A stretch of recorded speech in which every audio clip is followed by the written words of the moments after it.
ভাবুন তো, সুপার শপের প্যাকেটে যে মজাদার মাংসের স্লাইসগুলো আমরা দেখি সেগুলো আসলে কিভাবে তৈরি হয়? এটি কি শুধুই মাংস শুকানো, নাকি এর পেছনে আছে বিশাল এক ইঞ্জিনিয়ারিং, নাকি এর ভিতরে লুকিয়ে আছে অন্য কোনো রহস্য?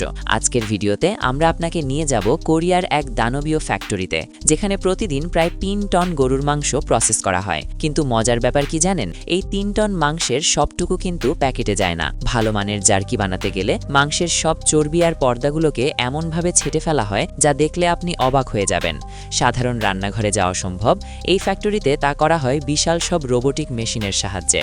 আর ম্যারিনেশনের জন্য এখানে কোনো বাটি ব্যবহার করা হয় না, বরং ব্যবহার করা হয় বিশাল এক ভ্যাকিউম ড্রাম, যা মাংসের হাড়ের ভিতর পর্যন্ত স্বাদ পৌঁছে দেয়।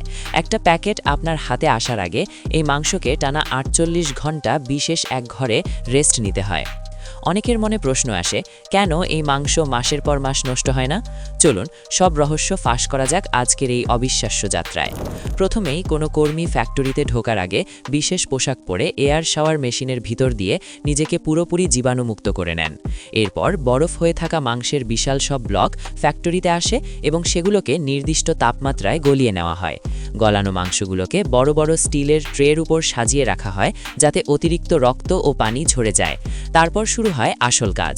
দক্ষ কর্মীরা ধারালো ছুরি দিয়ে মাংসের গা থেকে সব চর্বি আর শক্ত পর্দাগুলো কেটে আলাদা করে ফেলেন। এরপর আধা পরিষ্কার মাংসগুলোকে একটি অটোমেটিক স্কিনার মেশিনে দেওয়া হয়, যা মাংসের উপরের সূক্ষ্ম চামড়াও ছেঁচে ফেলে দেয়। এই ধাপ শেষে আমরা পাই একদম টকটকে লাল সলিড মাংস, যা দেখতে সত্যিই অসাধারণ লাগে। অন্যদিকে একটি বিশাল মিক্সারে জার্কির জন্য বিশেষ এক গোপন মশলা বা সিজনিং সস তৈরি করা হয়। এরপর একটি ইনজেক্টর মেশিনের শত শত সুই মাংসের ভিতরে ঢুকে হাই প্রেসারে সেই মশলা ইনজেক্ট করে দেয়। মশলা ঢোকানোর পর মাংসগুলোকে একটি স্লাইসার মেশিনে দেওয়া হয়, যা মাংসকে পাতলা স্লাইসে কেটে ফেলে। এরপর এই স্লাইস করা মাংসগুলো চলে যায় বিশাল এক ভ্যাকিউম টাম্বলার বা ড্রামের ভিতর। ড্রামটি অনবরত ঘুরতে থাকে, যাতে মাংসের প্রতিটি কোষে মশলাগুলো সমানভাবে মিশে যায় এবং মাংস নরম হয়। তারপর মশলা মাখা এই মাংসগুলোকে একটি কোল্ড স্টোরেজে নিয়ে টানা 2 দিন বা 48 ঘন্টা রেখে দেওয়া হয়। এই 2 দিন সময়ে মাংসটি মশলার সাথে পুরোপুরি মজে যায় এবং এর স্বাদ বহুগুণ বেড়ে যায়। এরপর শুরু হয় সবচেয়ে ধৈর্যের কাজ। কর্মীরা নিজ হাতে প্রতিটি মাংসের টুকরো লোহার হ্যাঙ্গারে একটি একটি করে ঝোলায়। হ্যাঙ্গারে ঝোলানোর সময় খেয়াল রাখা হয় যেন একটা মাংসের টুকরো অন্যটির গায়ে লেগে না থাকে। সাজানো ট্রলিগুলোকে এবার পাঠিয়ে দেওয়া হয় বিশাল এক ড্রায়ার বা ওভেনের ভেতরে। উচ্চ তাপমাত্রায় প্রায় 100 মিনিটের বেশি সময় ধরে মাংসগুলোকে ভাজা বা শুকানো হয়। শুকানোর পর দেখা যায় মাংসের রং বদলে গিয়ে গাঢ় খয়েরি হয়ে গেছে এবং তা বেশ শক্ত হয়ে গেছে। এরপর সেই লম্বা স্লাইসগুলোকে কাটিং মেশিনে দিয়ে ছোট ছোট খাওয়ার উপযোগী টুকরোয় কাটা হয়। কাটা টুকরোগুলোকে একটি কনভেয়ার বেল্টের উপর দিয়ে মেটাল ডিটেক্টরের ভিতর দিয়ে পাঠানো হয়। এরপর শুরু হয় প্যাকেজিং। অটোমেটিক মেশিন প্রতিটি প্যাকেটের জন্য কাটায় কাটায় মেপে মাংস দিয়ে দেয়।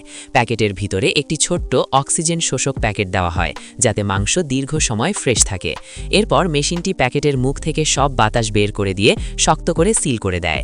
সিল করার পর প্যাকেটগুলো আবারও ওজন মাপা হয় এবং শেষবারের মতো মেটাল ডিটেক্টরে চেক করা হয়।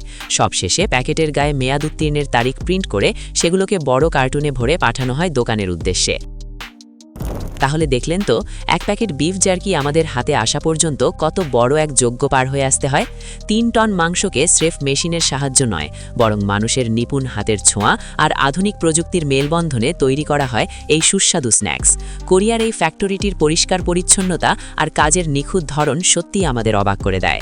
আপনি যদি মাংসপ্রিয় মানুষ হয়ে থাকেন, তবে এই প্রসেসটি দেখার পর নিশ্চয়ই আপনার এখনই জার্কি খেতে ইচ্ছে করছে। আজকের ভিডিওটি আপনার কেমন লেগেছে এবং কোন ধাপটি সবচেয়ে দারুণ ছিল তা কমেন্টে জানাতে ভুলবেন না। ভিডিওটি ভালো লাগলে লাইক দিন এবং আমাদের চ্যানেলের সাথেই থাকুন। দেখা হবে নতুন কোনো চমকপ্রদ ভিডিওতে।